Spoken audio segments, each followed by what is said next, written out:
মুর্শিদাবাদের প্রথমত মানুষের ঐক্য, এটা শুধু কংগ্রেস এবং বামফ্রন্টের নয়, চোরের বিরুদ্ধে, লুটের বিরুদ্ধে, দুর্নীতির বিরুদ্ধে, সাম্প্রদায়িকতার বিরুদ্ধে, এনআরসি এর বিরুদ্ধে এবং গোটা সীমানা এলাকায় বিএসএফ এবং রাজ্য পুলিশ মিলে যেভাবে কৃষকদের ওপরে বিধিনিষেধ আরোপ করে, অথচ স্মাগলিং হয়, সেখানে দাঁড়িয়ে আমাদের রাজ্যে এবং গোটা দেশে লুটপাটের বিরুদ্ধে মানুষ একাত্ম।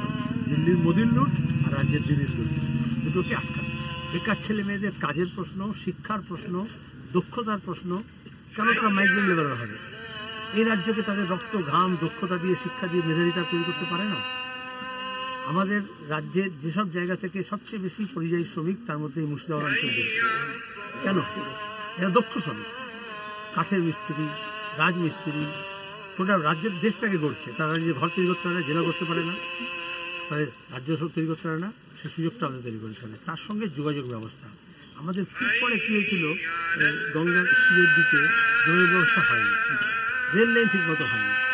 ধরো কৃষ্ণনগর থেকে বহরমপুরের দিকে যাচ্ছে, তাহলে কৃষ্ণনগর থেকে করিমপুর, জলঙ্গি, দমকল থেকে বহরমপুর, বহরমপুর থেকে হয়ে কেন একেবারে জিয়াগঞ্জ, আজিমগঞ্জ হয়ে উত্তরবঙ্গে যাবে না? আবার এটা শুধু উত্তর দক্ষিণ আছে বলে মুর্শিদাবাদের পার্টিশনের পরে উন্নতি হয়নি, তাহলে খুব পশ্চিমও করতে হবে বাংলাদেশের সঙ্গে, আর অন্যদিকে ঝাড়খণ্ডের সঙ্গে রাস্তা, রেল যোগাযোগ বাড়াতে হবে, যাতে ব্যবসা বাণিজ্যের কেন্দ্র মুর্শিদাবাদ এখন সীমানার কিনারায় এসে গেছে, এটাকে মাঝখানে নিয়ে আসতে হবে। চিকিৎসার জন্য বাংলাদেশ থেকে লোক আসবে, হাজারদুয়ারি ট্যুরিজমের জন্য আসবে। মুর্শিদাবাদ হচ্ছে আমাদের বাংলাদেশ আর এই বাংলার যৌথ ঐতিহ্য, সেখানে দুটো দেশ মিলে আমরা এই পর্যটনের উন্নয়ন করতে পারি, ব্যবসা বাণিজ্য করতে পারি।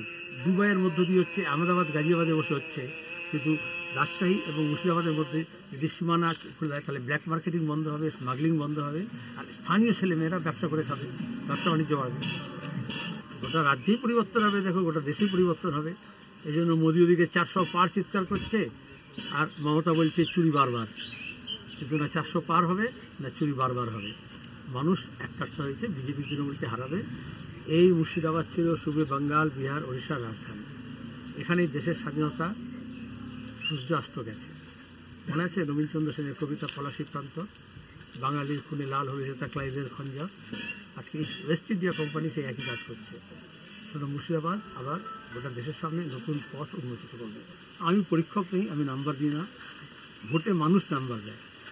তুমি যাও যে কোনো বাজারে, গঞ্জে, মাঠে, ময়দানে, টোটোওয়ালা, ট্র্যাক্টর চালাচ্ছে, ইটভাটায় কাজ করছে, দোকানদার, দর্জি, ডাক্তারবাবু, মাস্টারমশাই, যাকে জিজ্ঞেস করো সেই বলে দেবে আমি কতটা আশাবাদী, তারা কতটা আশাবাদী। তৃণমূলে খুব মারামারি যাতে না হয় আমি চেষ্টা করছি। এক গোষ্ঠী আরেক গোষ্ঠীর মধ্যে ঝামেলা করার থেকে আমি বলছি তাই একটা গোষ্ঠী থাক তৃণমূলে, অন্য গোষ্ঠী আমার সঙ্গে চলে যায়, তাহলে ঝামেলা কমে যায়, মারামারি হবে না। ঠকবাজি বারবার চলে না। 2 কোটি বেকারকে কাজ দেবো বলেছিল, কোথায় দেখতে যায়? বিদেশ থেকে কালো টাকা নিয়ে আসবে বলেছিল, কোথায় কালো টাকা? তখন হোয়াটসঅ্যাপে পাঠাতো, এই নেতার এত টাকা, এই নেতার এত টাকা। এখন কারো দুর্নীতি নিয়ে কথা বলছে না কেন? নোটবন্দি এবং লকডাউন আমাদের দেশের মানুষের, গরিব মানুষের কোমর ভেঙে দিয়েছে।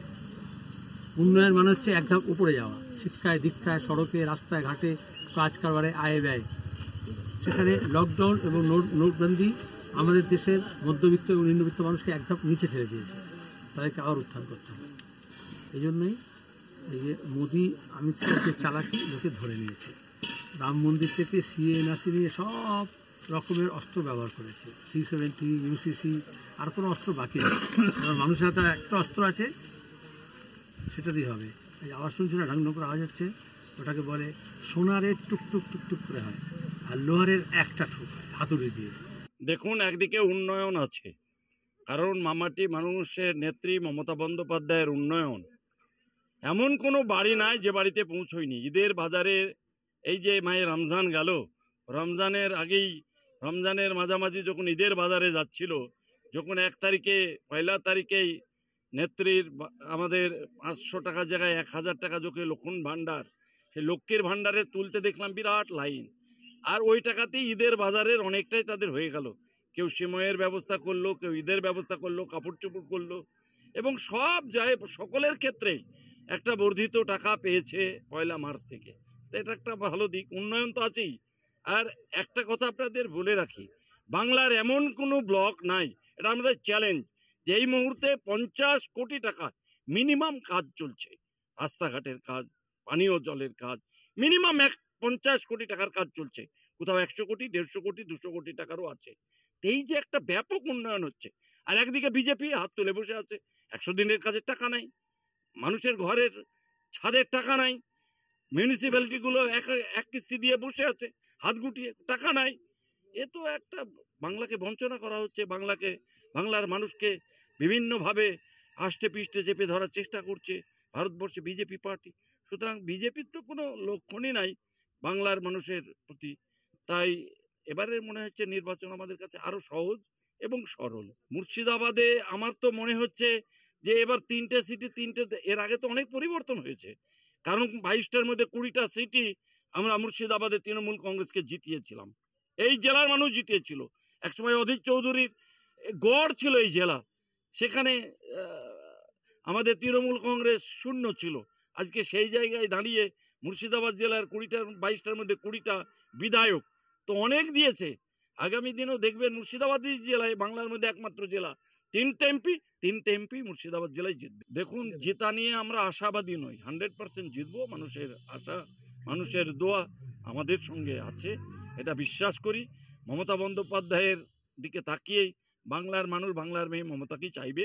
এবং বাংলায় এবার আমরা বিসর্জনের যে ডাক দিয়েছেন, বাংলার সিপিএম কংগ্রেস কেমনি বিসর্জন হয়ে গেছে, বাংলার বিধানসভায় শূন্য হয়ে গেছে, এই দলের প্রাসঙ্গিকতা নাই।